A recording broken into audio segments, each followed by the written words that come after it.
पास आने पर माँ ने दोनों को इस कार्य में जुटे हुए देखा तो गर्व से फूली नहीं समाई। बोली, शाबाश मेरे बछेरों, अब इस कार्य को पूरा होने में बिल्कुल देर नहीं लगेगी। अरे 6-6 हाथ हो तो कुआं क्या, पाताल भी खोदा जा सकता है। अरे 6 ही हाथ नहीं 8 कहो, मैं भी कुएं की खुदाई करूंगा। फावड़ा जमीन पर रखते हुए बूढ़ा ठाकुर बोला। यह देखकर सुनेली के हाथों में हाथी के समान बल आ गया। वह खुशी से बोली, अरे जिसके 2-2 जवान बेटे हों और जिसका धनी भी ऐसा पौरुष दिखाए, उसे किस बात की चिंता। फिर वह खुशी से झूमती हुई बोली, धन्य भाग मेरे, मेरी बहुएं भी पनिहारी का गीत गाएंगी। मारे ससुर जी ने खुदाया कुआं बावड़ी जी। उसने झट से पानी का भरा घड़ा उठाया और घर के भीतर चल दी। आज यही घड़ा उसे फूल के समान हल्का लग रहा था। पूरा परिवार दोपहर तक कुआं खोदता रहा, परंतु ईश्वर भी शायद परीक्षा लेना चाहते थे। शाम को जोर की आंधी आई और गड्ढा रेत से भर गया। लड़के उदास हो गए, ढाणी वाले भी मजाक उड़ाने लगे, लेकिन सुनेली पर इस बात का कोई प्रभाव न पड़ा। वह बोली, परमात्मा ने खोपड़ी में बुद्धि दी और हाथों में ताकत। दिन में हमें आराम करना चाहिए और चांदनी रात में कुआं खोदना चाहिए। तुम लोग कुआं खोदने का काम करो और मैं मिट्टी उठाकर दूर फेंकती रहूंगी।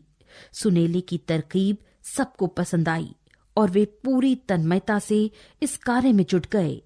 1-2 बार आंधी आई, लेकिन कोई खास फर्क नहीं पड़ा। अब उनका कार्य आगे बढ़ता देखकर गांव के लोग भी वहां पहुंच गए। सफलता समीप देखकर छोटे बड़े सभी इस कार्य में जुट गए। गड्ढा गहरा हो जाने के बाद उस पर गरारी लगा दी गई। नीचे से खोदी गई मिट्टी तुरंत ऊपर खींच ली जाती और बच्चे उसे उठाकर दूर फेंक आते। कोई किसी अज्ञात शक्ति की सहायता प्राप्त करने के लिए खेजड़े को सिंदूर लगा गया तो सुनेली वहां शाम को दिया जलाती। न जाने यह अज्ञात शक्ति की कृपा का फल था या लोगों के परिश्रम का या सुनेली के संकल्प का। एक दिन कुएं में गीली मिट्टी निकल आई। लोगों की प्रसन्नता का ठिकाना न रहा। सारे गांव में बताशे बांटे गए। सुनेली बंजारे के कुएं पर बसे परिवार को भी नहीं भूली। उन्हें जब यह समाचार मिला तो वे लोग भी बहुत खुश हुए। कुएं में मीठा पानी निकला। पहले एक स्रोत फूटा, फिर दूसरा, फिर तीसरा और देखते देखते कुएं में कोई 10 हाथ पानी चढ़ाया। सुनेली तो मानो खुशी से पागल हो उठी।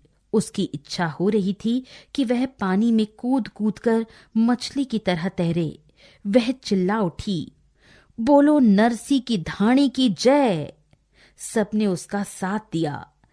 तब ढाणी के एक ठाकुर ने कहा, जय तो सुनेली की बोलनी चाहिए। इतना कहना था कि सुनेली की जय जयकार से वह छोटा सा मरु प्रदेश गूंज उठा। सुनेली की छाती गर्व से फूल उठी। वह बूढ़े ठाकुर के पैरों में गिरकर बोली, नहीं बापूजी, एक आदमी की क्या ताकत, ये तो सबकी ताकत का फल है। अगर सब लोग साथ न देते तो मैं अकेले क्या कर सकती थी।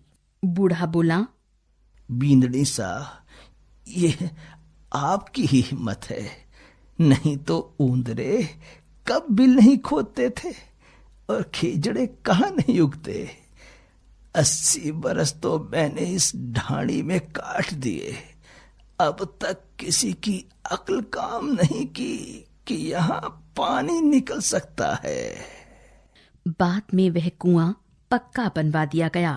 कहा जाता है उस कुएं में अथाह पानी है। लोग उसे सुनेली का कुआं कहते हैं।